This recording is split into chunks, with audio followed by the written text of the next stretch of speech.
Doctor আফা আর ইচ্ছায় normal delivery করো মাই caesar করতেন না এমন সিস্টেম করো মানে সিজন না করে যাবেন কোন নাই ধরেন অনকগে ওষুধ লেখে দিয়ে এগুলি নিয়মিত খান পরে আবার আনি আরে দেখাইয়ে। আচ্ছা ঠিক আছে আয় তো ব্যথালাই থাকতাম হারিয়ে না একটা কিছু করো। একটু ধৈর্য ধরো, আগে হাসপাতালে লই যাই। আলট্রা রিপোর্ট আমি দেখছি কিন্তু বাচ্চার কন্ডিশন এত ভালো না, ভিতরে বাচ্চা উল্টি গেছে এবং কি বমি করে দিছে।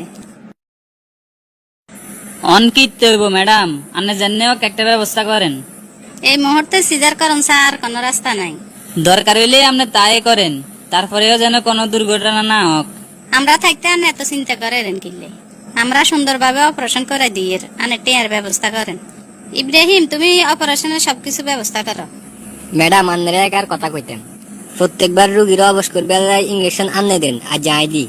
রোগীর অবস্থা খুবই শোচনীয়, কিন্তু এখানে কোনো ফাইজলামি করা চলতো না।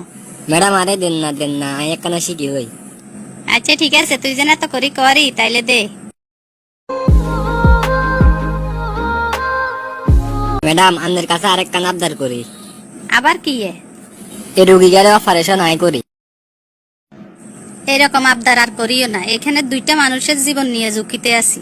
আন্নারা যদি আঙ্গরে সুযোগ না দেন তো আমরা শিখুম কেন? তুমি এখনো এই পর্যায়ে যাও নাই যে একটা রুগীর অপারেশন করিয়ে হেলাইবে। আন্নের হাতে পায়ে ধরি আন্নে জানে আরোগ্য সুযোগ দেন। এত করি যেন কর একটা সুযোগ দি। আচ্ছা ঠিক আছে, তোরে একটা সুযোগ দিলাম, আজ এরকম ভাবে অপারেশন করতাম তুই ঠিক এরকম ভাবে কাটবি। ঠিক আছে আন্নে কোনো চিন্তা করিয়েন না, আরো সে ভরসা রাখেন। আচ্ছা ঠিক আছে তুই কাট, আগে কফি খাইলই।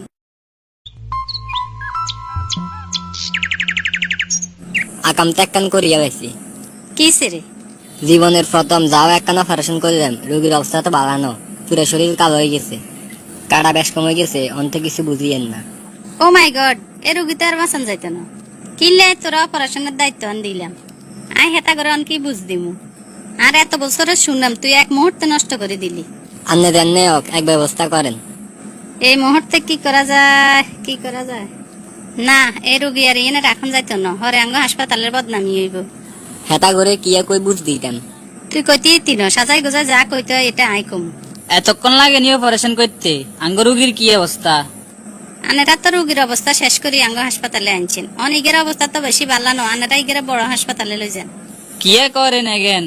আনে তো সাইসিন দিয়ে অপারেশন রুমে ঢুকেছেন, অন আবার এগেন কি কন? এত কথা কইবার অন সময় নাই, আঙ্গ লোক সহকার অ্যাম্বুলেন্সে উঠে দিয়ে আপনারা তাড়াতাড়ি করে রুগী লই যান। আই আগে আর রুগী চামু, তারপরে অন্য হাসপাতালে নেওয়ার চিন্তা করুম। চাইতে গেলে তো আমরা ধরা খাই যাই, কোনোভাবে রুগী দেখান যাইতো না। আনেরা রুগী চাইতেন হাইতে না, অন্য হাসপাতালে নিবের হরে আনেরা রুগী চাইয়েন। আনেরা কইলে হইব নি, নিশ্চয়ই কোনো অঘটন ঘটা আলাইছেন, আই বুঝছি। একটু অপেক্ষা করেন, আই আঙ্গ হাসপাতালের মালিকের লগে কথা কই। ম্যাডাম একে চেঁচামেচির আওয়াজ আইয়ের কোন মইতুন? আনেরা কথা এখন কইতাম, ইয়েনে তো একটা সমস্যা হয়ে গেছে। 103 নম্বর কেবিনের রুগী তো সারি গেছে। ইগে তো সাধারণ সিজারের রুগী, এরকম হইলেও কিনলেন? ইব্রাহিমে তো হচ্ছে হাতের রুগীকে দিবেন, হাতে ইগে অপারেশন করবে এবং কি হাতে শিখবো, অন হাতে তো আকাম করে দিছে। আপনারা বুঝের মানুষ, কিনলে যে অবুঝের মতো কাম করেন কইতাম হাইতেন না। কইরে কলিমুল্লাহ, সলিমুল্লাহ, রহিমুল্লাহ। জি বস। আজকে রুগী ইগের অঘটন ঘটে গেছে, যাই জামিলে হইতো আরে তোরা থাকিস কোনো মুই যাচ্ছে। আচ্ছা আপনি রুগীর লগে কি আছে হিগারে আর কাছে হাঁটান। বস পাশের রুমে আছে, আনারে ডাকে যান। দেখেন ভাই, আপনারে সান্ত্বনা দেওয়ার ভাষা আঙ্গো জানা নাই। হায়াত মত আল্লাহ রাতে, কিছু কিছু সিদ্ধান্ত মানি নেওয়া লাগে। আন্নেরা অন এটা কিল্লেই করেন। সোজা কথা, আপনার রুগীরে আমরা বাঁচাইতাম হারি না, টিয়া পয়সা কত লাগবো কন, লাশ আর টিয়া লই সোজা বাড়ির যান গুই। কোনো ধরনের যাই জামিলে হোক এটা আমরা পছন্দ করি না।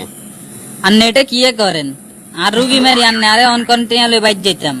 আন্নারা হাইসেনটা কি মানুষের জীবন লই সিনিমিনি খেলা আরেন। আন্নে গো এই হাসপাতাল বন্ধ করামু, বেগুনের জেলের ভাত খাওয়ামু।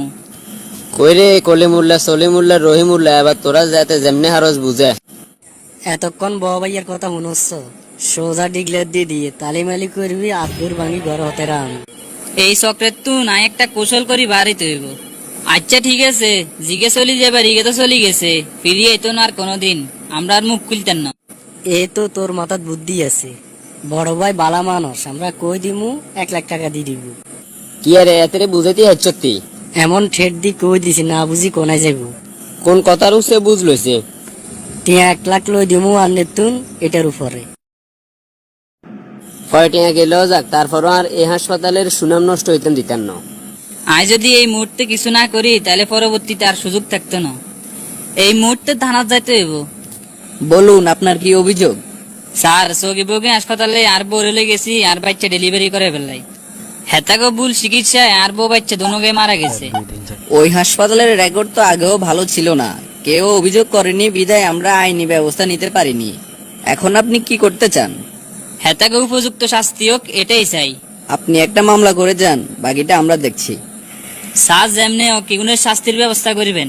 এগুনে মানুষের জীবন লই খেলা করে। আপনাকে আমাদের সাথে থানায় যেতে হবে। স্যার আর অপরাধ কি? আপনার হাসপাতালের বিরুদ্ধে একটি হত্যা মামলা করা হয়েছে। গতকাল আপনারা সিজার করতে গিয়ে নবজাতক এবং প্রসূতি মাকে হত্যা করেছেন। এগুলো এতে কি বুঝাইলো আর কি ঘটলো? আসলে স্যার আপনার কাছে গোপন করা ঠিক হইতো না। আঙ্গো মেইন ডাক্তারে হিগের সহকারী দিয়ে অপারেশন করাইছে, যার কারণে এই অঘটন ঘটে গেছে। নামনে এটা লইয়া জামিলা করিয়েন না, টেয়া 5 লাখ দিয়ে বিষয়টা যেমনে যেমনে হারেন সমাধান করিয়েলান। আপনার এত বড় সাহস কিভাবে হয় একজন পুলিশ অফিসারকে ঘুষ অফার করেন? আপনার হাসপাতালটি আজকেই আমরা সিলগালা করে দিব।